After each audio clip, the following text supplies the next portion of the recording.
our second objective will be कि टायरोड solution जब बन रहा होता है तो उसके क्या क्या कंटेंट्स होते हैं और कितने अमाउंट में वो कंटेंट्स हम लोग टायरोड सोल्यूशन प्रिपेयर करने के लिए उस सोल्यूशन के अंदर इंसर्ट कर रहे होते हैं। उसके बाद टायरोड सोल्यूशन जो और as well as different physiological salt solutions जो हम लोग यूज कर रहे होते हैं एक्सपेरिमेंटल फार्माकोलॉजी में, वो यूजुअली हम लोग पावर लैब में कर रहे होते हैं। तो पावर लैब को किस तरीके से यूज किया जाता है एक्सपेरिमेंटल फार्माकोलॉजी के प्रैक्टिकल्स परफॉर्म करने के लिए, हमारा थर्ड ऑब्जेक्टिव ये होगा। एंड और लास्ट ऑब्जेक्टिव विल बी हम लोग डिफरेंट ड्रग्स जो कि रैबिट के इंटेस्टाइन पर एक्ट कर रही होंगी, हम उनके एक्शंस डिटेल में डिस्कस करेंगे। तो ये 4 ऑब्जेक्टिव्स हम लोग आज डिस्कस कर रहे होंगे। तो अगर हम लोग टायरोड सॉल्यूशंस की बात करें या किसी भी physiological, there are different types of physiological salt solution, और physiological salt solutions different types के होते हैं, as well as that includes Tyrode solution, that includes Krebs solution, that includes frog Ringer's solution. So different types of physiological salt solutions होते हैं, लेकिन हम लोग depending on the experiment किस animal पर हम लोग वो एक्सपेरिमेंट परफॉर्म कर रहे होते हैं, तो depending on the type of animal and depending on the type of tissue हम लोग रिस्पेक्टिव फिजियोलॉजिकल सॉल्ट सॉल्यूशन इस्तेमाल कर रहे होते हैं अपने एक्सपेरिमेंट के अंदर। सही है। लाइक टायरोड सॉल्यूशन की अगर हम लोग बात करें तो मेजॉरिटी ऑफ रैबिट इंटेस्टाइन के जो प्रैक्टिकल्स होते हैं, जब हम लोग रैबिट की इंटेस्टाइन को आइसोलेट करके इनर चैम्बर के अंदर ट्राई करते हैं और डिफरेंट ड्रग्स के इफेक्ट्स देख रहे होते हैं, तो नॉर्मली जितने भी रैबिट इंटेस्टाइन के ऊपर प्रैक्टिकल्स हो रहे होते हैं, तो उसमें जो फिजियोलॉजिकल सॉल्ट सॉल्यूशन इस्तेमाल हो रहा होता है वो टायरोड सॉल्यूशन होता है। So physiological salt solutions can be defined as artificially prepared solution to keep isolated tissue alive under experimental condition। क्या पर्पस होता है कि हम लोग फिजियोलॉजिकल सॉल्ट सॉल्यूशन इस्तेमाल कर रहे होते हैं? क्योंकि हम लोग टिश्यू को आइसोलेट कर रहे होते हैं, उस एनिमल से हटा रहे होते हैं और इनर चैम्बर में इंसर्ट कर रहे होते हैं। तो क्योंकि टिश्यू हमारे पास आइसोलेट हो जाता है, तो हमें कुछ ऐसा एनवायरनमेंट चाहिए होता है टिश्यू के लिए जिसकी वजह से वो टिश्यू ज़्यादा देर तक वायबल रहे और उसके जो नॉर्मल फिजियोलॉजिकल फंक्शंस हैं वो ज़्यादा देर तक कंटिन्यू रह सकें। तो इसलिए हम लोग फिजियोलॉजिकल सॉल्ट सॉल्यूशन यूज कर रहे होते हैं।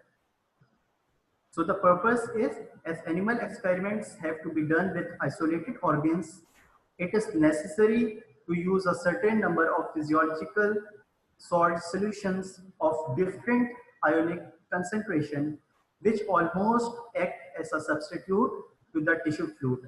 तो जो भी फिजियोलॉजिकल सॉल्ट सॉल्यूशन होता है उसकी जो कंसंट्रेशन होती है वो सेम उस टिश्यू की होती है जो जिस टिश्यू पर हम लोग एक्सपेरिमेंट परफॉर्म कर रहे होते हैं। दे प्रोवाइड जितने भी फिजियोलॉजिकल सॉल्ट सॉल्यूशंस हैं including Tyrode solution, they provide isotonicity, nutrition and act as a buffer when drugs are added. तो बफर का फंक्शन अगर प्रोड्यूस हो रहा होता है तो क्या बेनिफिशियल इफेक्ट होता है, वो जो सोल्यूशन है वो लाइक टायरोड सोल्यूशन के अंदर अगर हम लोग बफर ऐड करते हैं जो सोडियम बिस्फॉस्फेट और सोडियम बाइकार्ब होता है, तो ऐड करने की वजह से क्या होता है, ना टायरोड सोल्यूशन ज़्यादा एसिडिक होता है, ना टायरोड सोल्यूशन ज़्यादा बेसिक होता है, जिसकी वजह से टिश्यू अलाइव रहता है। It was Ringers who first introduced the idea that tissue could be kept alive by providing proper nutrition, oxygen, as well as temperature. The content of these solutions are according to the tissues and animals taken.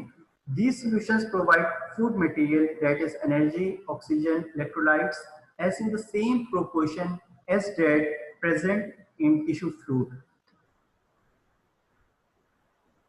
They exert same osmotic pressure as that of interstitial fluid, that is isotonic with body fluids. Any variant from the principle will lead to shrinkage or blotting depending on the hypertonicity and loss of physiological functions.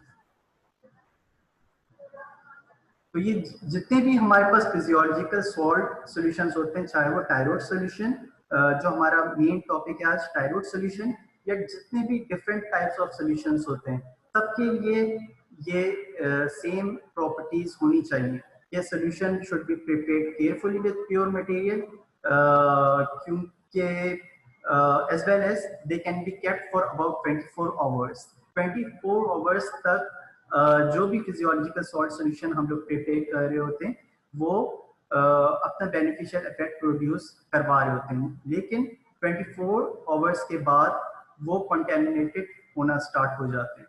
As they are good media for the growth of micro organisms, they must be refrigerated and should be freshly prepared after 24 hours.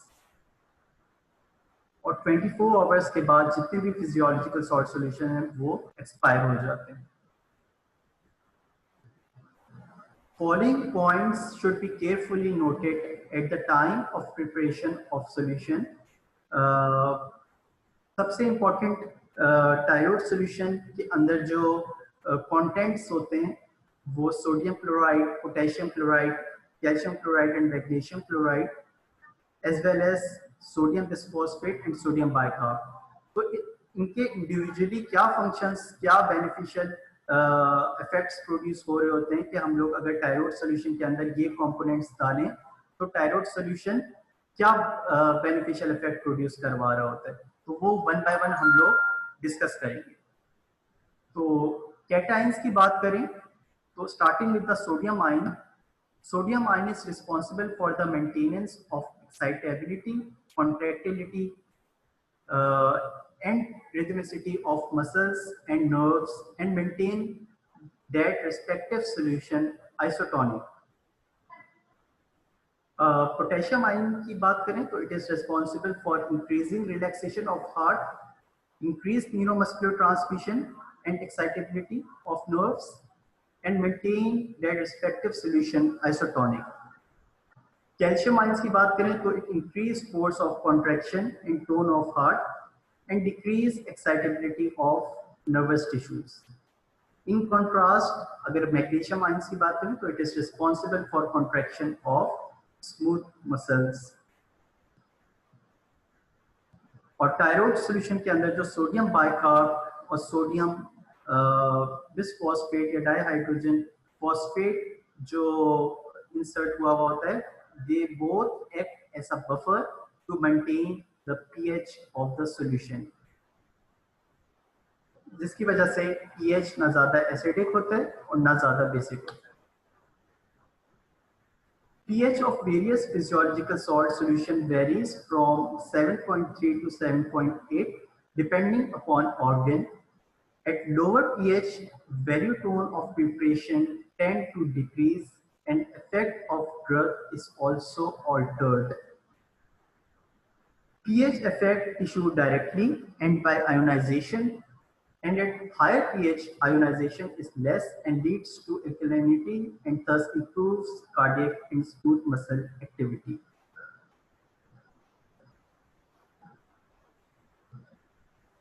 टायरोड solution as well as different physiological salt solution के अंदर जो glucose डला हुआ होता है उसका क्या beneficial effect होता है. मेन इफेक्ट क्या होता है कि it serves as an energy source and it increases contractility of tissue. It is not essential constituent for amphibian tissue, but it is indispensable for mammalian tissues, and it was first introduced by law. ये जितने भी components हम लोगों ने discuss किए हैं, sodium chloride, magnesium chloride, calcium chloride, as well as sodium bisphosphate, sodium bicarbonate, ये सब सॉल्यूट्स हम लोग डिसॉल्व कर रहे होते हैं डिस्टिल्ड वाटर के अंदर, जो कि एक्ट कर रहा होता है as a vehicle to dissolve various ingredients. As well as जब भी हम लोग एक्सपेरिमेंटल फार्माकोलॉजी में डिफरेंट एनिमल्स यूज कर रहे होते हैं, तो पावर लैब में हम लोग with the help of thermostat make sure करते हैं कि temperature according to the animal जो भी हम लोग यूज कर रहे होते हैं उस लिहाज से हम लोग टेम्परेचर को मेंटेन रखें with the help of thermostat. So in order to get consistent effect, it is important to maintain the temperature of physiological salt solution, particularly for mammalian tissue. For instance, when temperature of the solution is below 37 degrees centigrade, tone of intestine is decreased. तो हमें false positive result भी मिल सकता है अगर हम लोग temperature को maintain नहीं करते। एज वेल एज इसके साथ हम लोग प्रॉपर अमाउंट ऑफ ऑक्सीजन और ओनली ऑक्सीजन के साथ 5% कार्बन डाइऑक्साइड हम लोग मिक्स करके it is one of the most important component of the experiment, and it is needed for the proper functioning of the tissues. Besides providing oxygen for the tissues, the stream of gas bubbles also stirs the solutions in the bath, thereby facilitating diffusion of the drugs. So the solution in the bath should be changed frequently because prolonged aeration tends to alter pH. So there are different types of physiological salt solution, लेकिन experimental pharmacology जिसमें हम लोग rabbit पर experiment perform कर रहे होंगे, particularly rabbit के intestine पर जब हम लोग एक्सपेरिमेंट्स परफॉर्म कर रहे होंगे तो उसमें जो सोल्यूशन इस्तेमाल हो रहा होता है वो टायरोड सोल्यूशन होता है। लेकिन यू शुड नो कि कितने और different types of physiological salt solutions होते हैं। टायरोड सॉल्यूशन तो सिर्फ रैबिट इंटेस्टाइन और गिनी पिग इलियम पर परफॉर्म करने के लिए यूज हो रहा होता है, लेकिन अगर हम लोग रिंगर्स लॉक सॉल्यूशन की बात करें तो वो आइसोलेटेड रैबिट हार्ट परफ्यूजन के प्रैक्टिकल्स में परफॉर्म हो रहा होता है। फ्रॉग्स रिंगर सॉल्यूशन की बात करें तो जिस तरह से नाम से पता चल रहा है कि ये हमारे पास फ्रॉग में अगर हम लोग रेक्टस एब्डोमिनस मसल पर एक्सपेरिमेंट्स परफॉर्म कर रहे होंगे तो then frogs Ringer solution we will be using.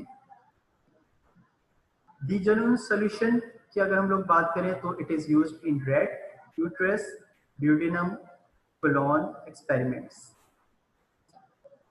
Krebs Henseleit solution की बात करें तो it is used in guinea pig tracheal chain preparation and rabbits aortic strip preparation. तो ये जितने भी सॉल्यूशंस हैं उसमें डिफरेंशिएटिंग फीचर क्या होता है कि like Tyrode solution, frog's Ringer solution, उसमें कंपोनेंट सारे यही होते हैं, sodium chloride, potassium chloride, sodium bisphosphate, sodium bicarbonate, लेकिन इनकी जो ग्लूकोज, लेकिन जो इनकी अमाउंट है वो स्लाइटली चेंज होती है डिफरेंट सॉल्यूशंस में।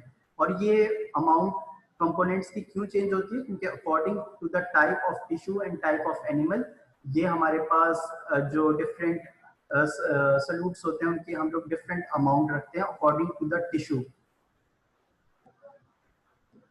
तो अगर हम लोग टायरोड सॉल्यूशन की बात करें कि किस तरह से टायरोड सॉल्यूशन किस तरह से प्रिपेयर किया जा रहा होता है, तो अगर हम लोग 10 लीटर्स ऑफ टायरोड सॉल्यूशन अगर हम लोगों को बनाना होगा तो ये जितने भी कंपोनेंट्स हैं like sodium chloride and further on जितने भी कंपोनेंट्स हैं वो हम लोग 10 लीटर्स ऑफ डिस्टिल्ड वाटर में मिक्स कर रहे होंगे।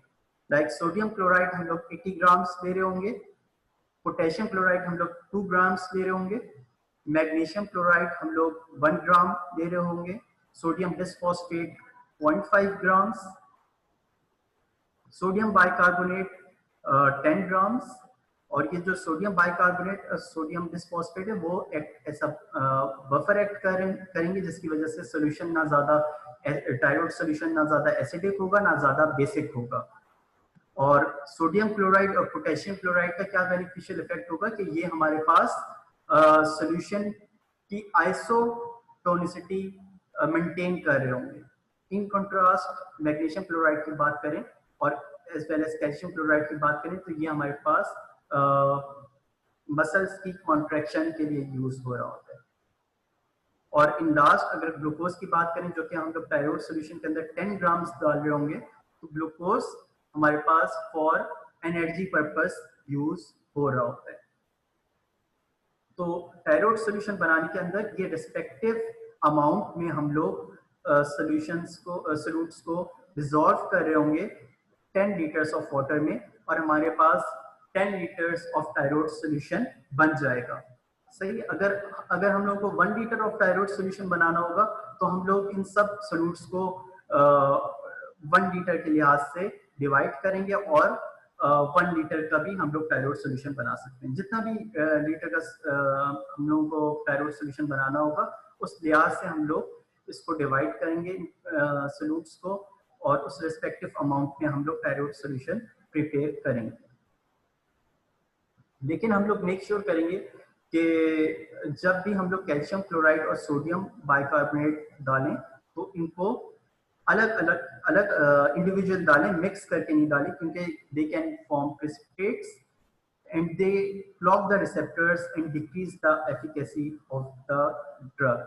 जाहिर बात है, जब प्रेसिपिटेट्स बनेंगे तो जो रिसेप्टर्स होंगे वो क्लॉग हो जाएंगे, जिसकी वजह से जो ड्रग होगी वो प्रॉपर्ली उन रिसेप्टर्स के अंदर डिफ्यूज नहीं हो पाएगी। तो ये डिफरेंट अमाउंट्स ऑफ सोल्यूट्स हम लोग थायराइड सोल्यूशन की प्रिपरेशन में यूज कर रहे होते हैं। और जो different types of different physiological salt solutions होते हैं, जो कि डिफरेंट एनिमल्स में यूज हो रहे होते हैं, लाइक ट्रैप सोल्यूशन किसी और एनिमल के लिए यूज हो रहा होता है, डिजलून्स हमारे पास किसी और एनिमल के लिए यूज हो रहा होता है, और किसी और टिश्यू के लिए यूज हो रहा होता है। तो सबसे ज्यादा डिफरेंशिएटिंग फीचर क्या है कि ये डिफरेंट अमाउंट में हमारे पास फिजियोलॉजिकल सॉल्ट सॉल्यूशंस के जो कंपोनेंट्स हैं वो डिफरेंट अमाउंट्स में इंसर्ट होते हैं डिफरेंट फिजियोलॉजिकल सॉल्ट सॉल्यूशंस के अंदर। Calcium chloride to be added last. Calcium chloride हम लोग आखिर में ऐड कर रहे होते हैं, और मेक श्योर करते हैं सोडियम बाइकार्ब के साथ मिक्स नहीं करें ताकि प्रेसिपिटेट्स ना बने।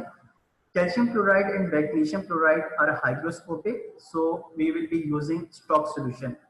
क्योंकि ये हाइग्रोस्कोपिक हैं, ये मॉइस्चर बहुत जल्दी एयर से एब्जॉर्ब कर लेते हैं, तो हम लोग मेक श्योर करते हैं कि कैल्शियम क्लोराइड और मैग्नीशियम क्लोराइड को हम लोग स्टॉक सोल्यूशन में इस्तेमाल करें।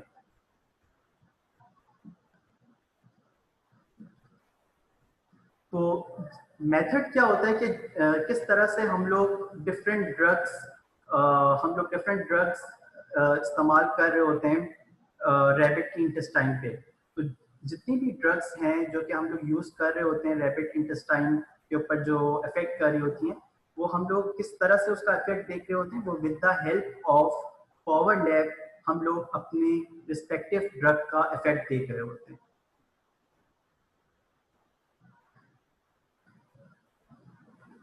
तो पावर लैब की बात करें तो it is instrument which has essential use in performing pharmacology for experimental pharmacology practicals related to serious respiratory, gastrointestinal and reproductive organ tissues of frog, rat and rabbit and in vivo studies.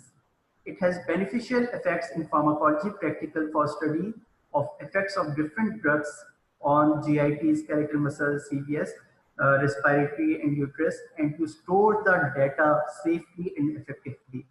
तो power lab के through जो भी हम लोग effects देख रहे होते हैं वो इजीली हम लोग with the help of software हम लोग इसको रिकॉर्ड कर सकते हैं, एज वेल एज हम लोग इसको स्टोर कर सकते हैं। Power lab include hardware unit for generation of voltage pulses for electrical stimulation of nerves and muscles, organ bath which includes tissue holders, transducers, holders and tissue chambers.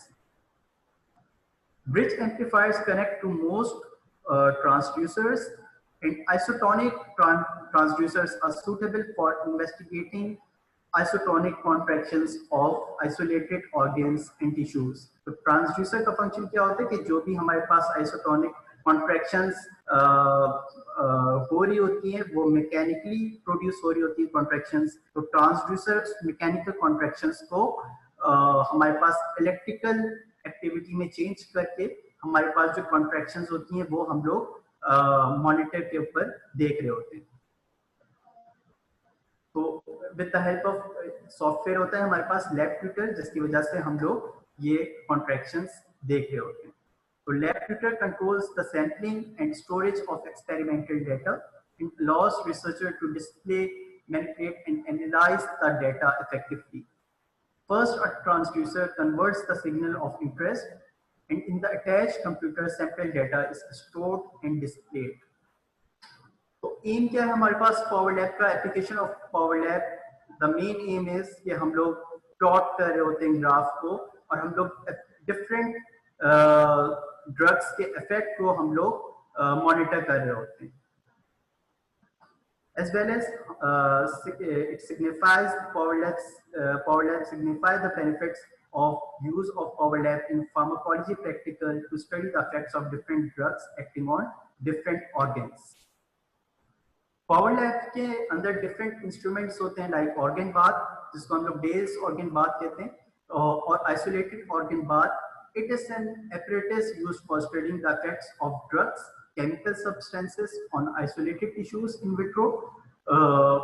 In vitro isolated tissues किसको कहते हैं? जब हम लोग tissue को isolate कर रहे होते हैं लिविंग ऑर्गेनिज्म से, जब टिश्यू को आइसोलेट हो जाता है, जब टिश्यू आइसोलेट हो जाता है, और जब हम लोग इसके इफेक्ट्स देख रहे होते हैं डिफरेंट ड्रग्स के इनर चैम्बर में डाल के टिश्यू को, तो उसको इन विट्रो स्टडीज कहते हैं।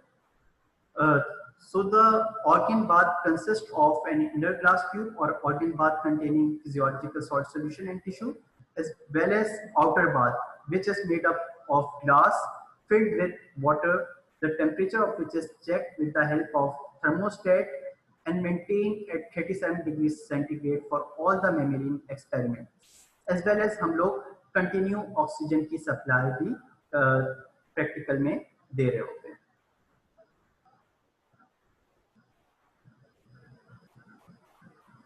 तो ये हमारे पास ऑर्गन बात होता है, जिसके अंदर हमारे पास एक आउटर चैम्बर होता है और इनर चैम्बर होता है। इनर चैम्बर के अंदर हम लोग टिश्यू को टाई कर रहे होते हैं इस रॉड से, और थ्रेड से हम लोग इस ट्रांसड्यूसर से अटैच कर रहे होते हैं, जिसकी वजह से हमारे पास जो ये फिजिकल मैकेनिकल कॉन्ट्रैक्शंस होती हैं वो इलेक्ट्रिकल एक्टिविटी में कन्वर्ट हो रही होती है।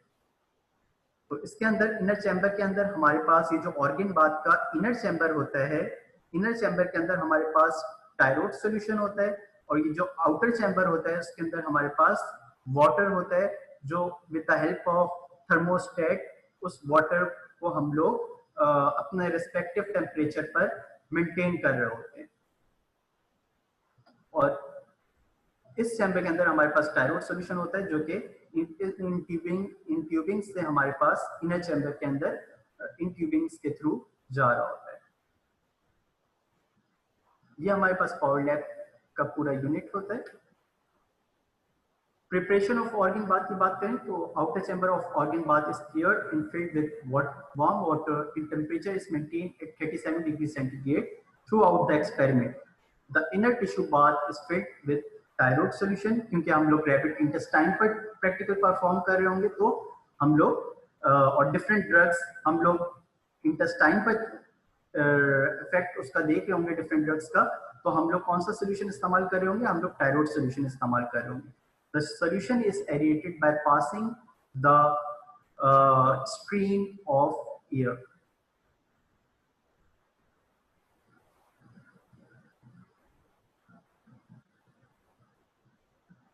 Fixing of medium, fixing of जब हम लोग रैबिट को स्लॉटर करेंगे, सबसे पहला स्टेप हमारा यही होगा, पावर लैब को पूरे प्रॉपर चेकिंग्स हम लोग ट्यूबिंग चेक करेंगे, हम लोग टायरोड सॉल्यूशन बनाकर उसके अंदर इंसर्ट करेंगे। तो उसके बाद क्या, हम लोग रैबिट को स्लॉटर करेंगे, और स्लॉटर करने से पहले हम लोग मेक श्योर करेंगे कि जो रैबिट हम लोग स्लॉटर करें वो एटलीस्ट 24 आवर्स की उसने फास्टिंग की भी हो। फास्टिंग हम लोग क्यों करवा रहे होते हैं रैबिट को? ताकि हम लोग जो प्रैक्टिकल परफॉर्म कर रहे होंगे वो इंटेस्टाइन पे कर रहे हैं, तो इंटेस्टाइन में कोई भी वेस्ट मटेरियल अगर होगा तो हमारे पास रिजल्ट प्रॉपर नहीं आएगा। तो हम लोग इंटेस्टाइन को क्लियर करने के लिए और अपना जो रिस्पेक्टिव ड्रग्स के इफेक्ट हैं वो देखने के लिए हम लोग मेक श्योर करते हैं कि रैबिट एटलीस्ट 24 आवर्स की फास्टिंग रैबिट ने की हुई हो, और उसके बाद हम लोग फिर रैबिट को, ताकि उसकी जो इंटेस्टाइन है वो बिल्कुल क्लियर हो, और हम जो ड्रग्स रैबिट इंटेस्टाइन पर इंसर्ट कर रहे होंगे उसका रिजल्ट हम लोग प्रॉपरली चेक कर सकें। तो एटलीस्ट 24 आवर्स की फास्टिंग होगी, उसके बाद फिर हम लोग रैबिट को स्लॉटर करेंगे by blowing the head of the rabbit and allowed to bleed by cutting throat. Abdomen is open and ileum को हम लोग फिर आइडेंटिफाई करने के बाद आइसोलेट करेंगे। पीसेस अगर इन केस प्रेजेंट होती है तो रिमूव करेंगे, और रिस्पेक्टिव इंटेस्टाइन को आइसोलेट करके पेट्री डिश जिसके अंदर पहले से टायरोड सोल्यूशन हमने बना के डाला हुआ होगा, उस पेट्री डिश के अंदर हम लोग इलियम को प्लेस करेंगे। The intestine is clean. अगर इन केस कोई डेब्रिस इंटेस्टाइन के अंदर होता है तो उसको हम लोग क्लीन करेंगे with the help of pipette by passing Tyrode solution in intestine. Effect of drug is noted for 30 second. जो भी ड्रग के हम लोग इफेक्ट देख रहे होंगे वो 30 सेकेंड के लिए हम लोग नोट करेंगे, and after recording power lab हम लोग उसको स्टॉप कर देंगे जब हम लोग अपने ड्रग के इफेक्ट देख चुके होंगे। And tissue is given wash 3 to 4 times by thyroid solution, then it is allowed to recover for 3 to 4 minutes। तो जो भी टिश्यू हम लोग डाल रहे होंगे, सबसे जो भी ड्रग हम लोग डाल रहे होंगे टिश्यू के ऊपर, सबसे पहले हमारे पास क्या होगा, हम लोग नॉर्मल टिश्यू की कॉन्ट्रैक्शन देख रहे होंगे, सही है। और नॉर्मल टिश्यू की कॉन्ट्रैक्शन देखने से पहले हम लोग मेक श्योर करेंगे कि 10 मिनट्स तक हम लोग टिश्यू को स्टेबलाइज रखें और 10 मिनट्स तक कोई ड्रग नहीं डालें। 10 मिनट्स के टाइम पीरियड के बाद हम लोग जो इंटेस्टाइन की कॉन्ट्रैक्शंस नॉर्मली हो रही है without the administration of drug, हम लोग नॉर्मली वो कॉन्ट्रैक्शंस देख रहे होंगे, और उसके बाद फिर हम लोग अपनी रिस्पेक्टिव ड्रग डाल रहे होंगे।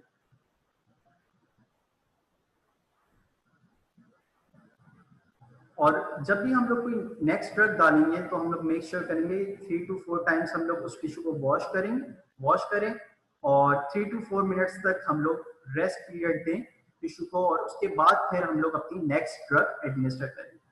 तो ये एक इंपॉर्टेंट बात है। अच्छा, डिफरेंट ड्रग्स के क्या इफेक्ट आ रहे होते हैं हमारे पास इंटेस्टाइन के ऊपर।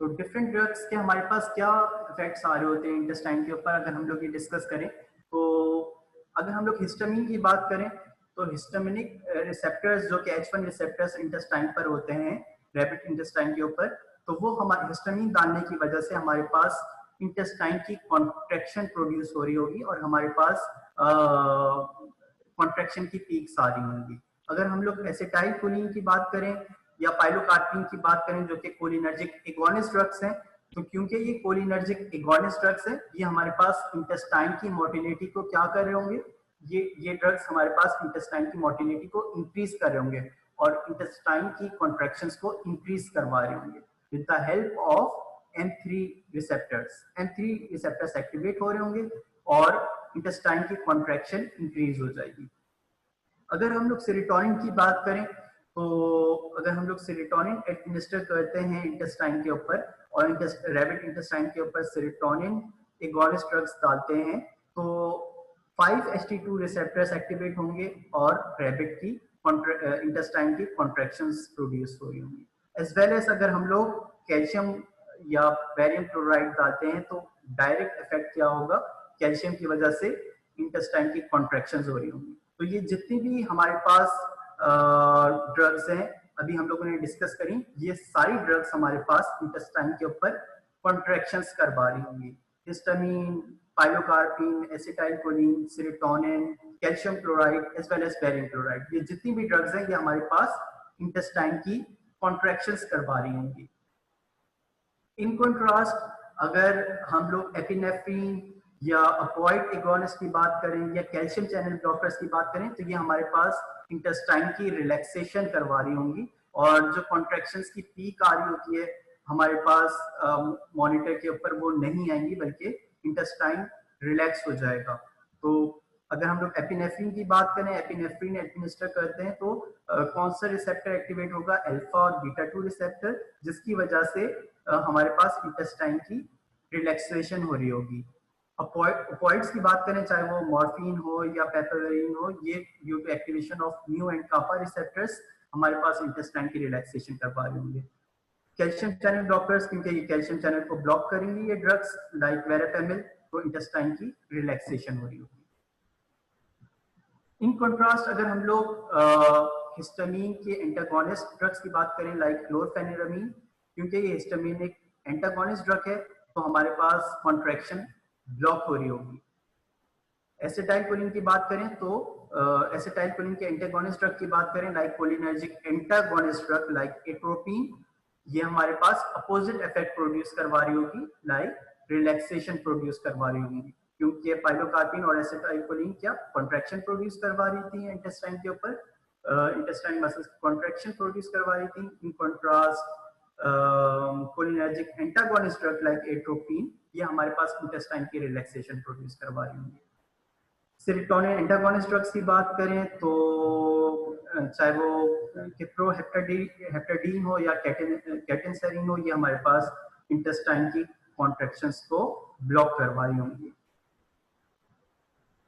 तो यही जो हम लोगों ने अभी पहले डिस्कस किया कि जब भी हम लोग कोई ड्रग का इफेक्ट प्रोड्यूस करवाना चाह रहे होंगे तो क्या मेथड होगा? हम लोग एनिमल को सेक्रीफाई करेंगे, सबसे पहले उसको स्लॉटर करेंगे, रिस्पेक्टिव टिश्यू लाइक इलियम हम लोगों ने आइसोलेट किया, ऑर्गन बात को हम लोगों ने सेट किया, थर्मोस्टेट हम लोगों ने मेक श्योर किया 37 डिग्री सेंटीग्रेड पर मेंटेन किया, और जो रिस्पेक्टिव इंटेस्टाइन का टिश्यू है वो हम लोगों ने डाइलेट किया और मेक श्योर किया कि 10 मिनट्स तक स्टेबलाइज किया उस टिश्यू को, और जो नॉर्मल कॉन्ट्रैक्शंस हो रही होंगी वो हम लोग मॉनिटर कर रहे होंगे।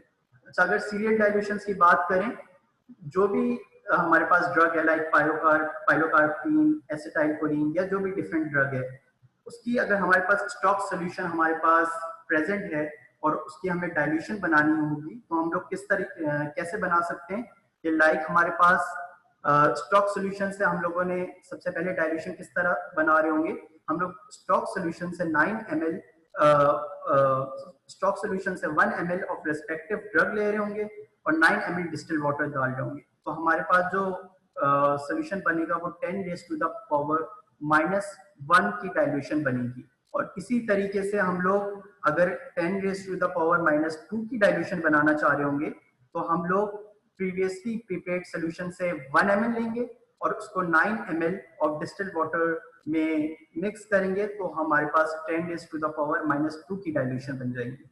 इसी तरीके से ये सीरीज कंटिन्यू रहती है। अगर 10 रेज़ टू द पावर -3 की हम लोगों को डाइल्यूशन बनानी है, तो हम लोग 1 ml प्रीवियसली ड्रग का लेंगे और उसको 9 ml में डिस्टिल्ड वाटर में ऐड करेंगे और 10 रेज़ टू द पावर -3 बन जाएगी, एंड दैट गोज ऑन।